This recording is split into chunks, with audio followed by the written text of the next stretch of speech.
Descubrí que mi esposo me engañaba con nuestra vecina de 68 años y acabó arrestado por algo peor. Mi esposo siempre ha sido amable, de esos hombres que se desviven por ayudar a los demás. Pero últimamente esa amabilidad tenía una dirección muy específica, la casa de al lado. Nuestra vecina, la señora Graciela, tiene 68 años y recientemente se sometió a una operación de caderas. Todo el vecindario lo supo porque ella no dejaba de repetir que ahora podía moverse mejor que nunca. Fue gracioso al principio, una señora mayor volviendo a sentirse joven, pero lo que no fue gracioso fue notar cómo mi esposo se ofrecía constantemente a ayudarla, que si a cambiar un foco, que si a barrer las hojas del jardín, que si a cargarle las bolsas del súper. Al principio no me alarmé, pensé que simplemente era su forma de ser, pero empecé a notar que se tardaba más de la cuenta, que regresaba sudando incluso cuando el clima estaba fresco. Un día, mientras él le arreglaba el router a Graciela, decidí observar desde la ventana.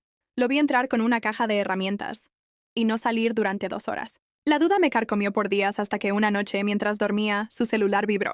No suelo revisar sus cosas, pero esa noche algo me empujó. Fue como una descarga eléctrica en el pecho. Mensajes de Graciela. No solo eran subidos de tono, sino explícitos. Ella le decía lo mucho que disfrutaba. Estrenar sus caderas con alguien tan joven y vigoroso. Me quedé helada. Mi esposo estaba teniendo una aventura con una mujer que podría ser su madre. Me sentí humillada, traicionada, ridícula. Pero el karma, como dicen, a veces no necesita que uno lo invoque. Y en nuestro caso, llegó de la forma más absurda e irónica que te puedas imaginar. Una semana después del descubrimiento, aún no confrontaba a mi esposo. No sabía si quería gritarle, llorar o simplemente marcharme. Pero no hizo falta. El destino decidió intervenir de una manera tan grotesca y absurda que parecía sacada de una película de comedia negra. Todo comenzó una tarde cualquiera. Él llegó a casa exaltado, sudado, con las manos temblorosas. Le pregunté qué le pasaba, y me respondió que había tenido un mal día en el trabajo, pero ya ni siquiera fingía bien. No llevaba el uniforme de siempre. No traía el almuerzo que usualmente se dejaba olvidado en la mochila. Algo no encajaba. Entonces me encerré en la habitación. Agarré mi laptop y comencé a buscar noticias locales. Y ahí estaba. Una tienda de comestibles había sido robada esa misma mañana. El ladrón había amenazado al cajero con un cuchillo de cocina. Se había llevado poco más de $1000 en efectivo y había huido. Caminando. Lo más increíble de todo fue lo siguiente. El ladrón fue capturado minutos después, cuando intentó depositar el dinero robado en el banco que estaba justo enfrente. Las cámaras del banco lo grabaron claramente y los policías, alertados por la descripción que dio el cajero, lo estaban esperando justo a la salida. Y sí, era él, mi esposo. El mismo que decía amar a su familia. El mismo que se acostaba con una mujer de 68 años mientras yo cocinaba la cena. El mismo que ahora estaba esposado, con la cara enrojecida de vergüenza, en todos los noticieros locales. No lloré, no grité. Solo me senté en la cama y reí. Reí tanto que me dolieron los abdominales, porque era tan absurdo, tan increíble, tan estúpidamente poético, que ni el mejor escritor de Reddit lo habría imaginado. La comisaría quedaba a 10 minutos de casa, pero no me molesté en ir. No necesitaba verlo, no necesitaba respuestas.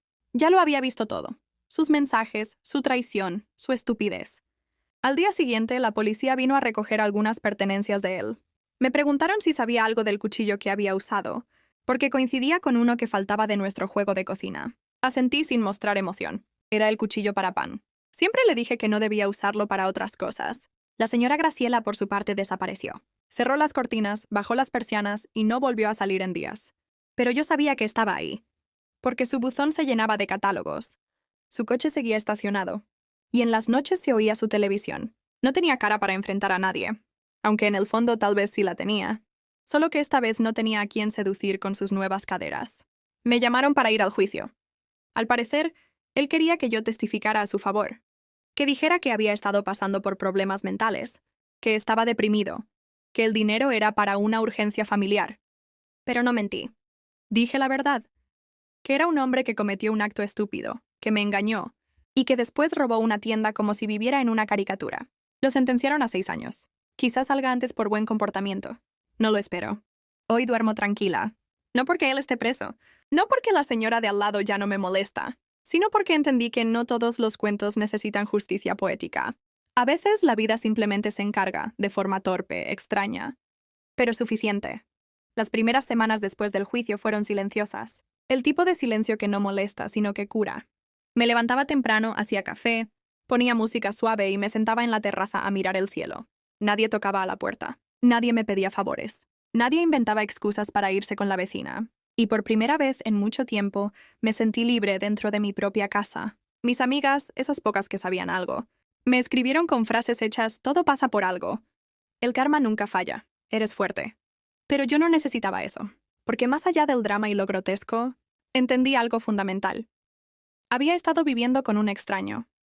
Alguien que no solo era capaz de traicionar, sino de hundirse por su propia torpeza. Una tarde recibí una carta. No un correo electrónico, no un mensaje de texto. Una carta escrita a mano. Era de él, la leí sin prisa. Decía que lo sentía, que había perdido la cabeza, que Graciela lo había seducido con palabras dulces y caricias tibias, como si fuera un adolescente y no un hombre de casi 40 años. Me pidió que lo perdonara, que lo esperara, que empezáramos de cero. Me reí, no de forma cruel. Fue una risa cansada, resignada, como cuando ves a alguien tropezarse por enésima vez en la misma piedra. Quemé la carta en el fregadero. Me aseguré de que no quedara ni una palabra. Luego me serví una copa de vino, subí el volumen de la música y me prometí que esa sería la última vez que él ocuparía espacio en mi cabeza. El karma no hizo justicia, no realmente. No vengó mi dolor, pero al menos se disfrazó de torpeza y me liberó. Un mes después de todo, decidí hacer algunos cambios en la casa. Pinté las paredes del salón, cambié las cortinas, doné la ropa que él había dejado. Cada objeto suyo que encontré, lo metí en una caja y lo llevé al depósito municipal. No por odio. Por limpieza. Por sanidad mental. Me había pasado años construyendo una vida con alguien que en realidad construía otra al lado, en la casa contigua. Y yo, como tonta, sin enterarme. Un día, mientras barría el porche, Graciela salió. Se quedó parada en su puerta, mirándome como si no supiera qué decir. No nos habíamos cruzado desde el escándalo. Ni una disculpa. Ni una palabra. Solo silencio. Pero ese día algo en ella cambió. Tal vez el peso de la vergüenza. Tal vez los rumores del vecindario. O simplemente que ya no tenía cómplice. Se acercó lentamente y me dijo: lo siento. Fue un error. Un error de ambos. La miré. Quise decir tantas cosas. Quise escupirle el dolor, la traición, la humillación. Pero en su cara había algo más profundo. Soledad. Una tristeza densa, vieja. Y entendí que lo que hizo no fue por lujuria. Fue por miedo. A envejecer sin nadie. A no ser tocada nunca más. A sentirse deseada aunque fuera por un hombre casado y torpe. Le dije que aceptaba sus disculpas, pero que no necesitábamos hablar más.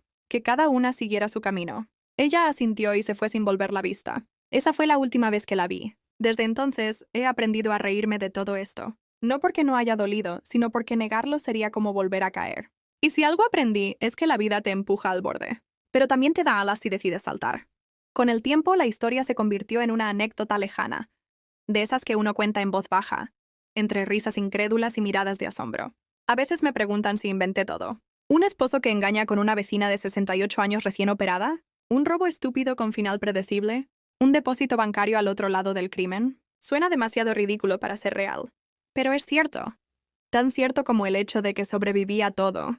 Recuperé cosas que había perdido sin notarlo. Mi tiempo. Mi silencio, mis pensamientos. Empecé a salir sola. A ir al cine sin compañía. A leer en café sin mirar el celular. Redescubrí mi risa. Esa que había enterrado bajo la rutina y la costumbre. Una mañana recibí una llamada del penal. Era él. No contesté. No necesitaba escucharlo.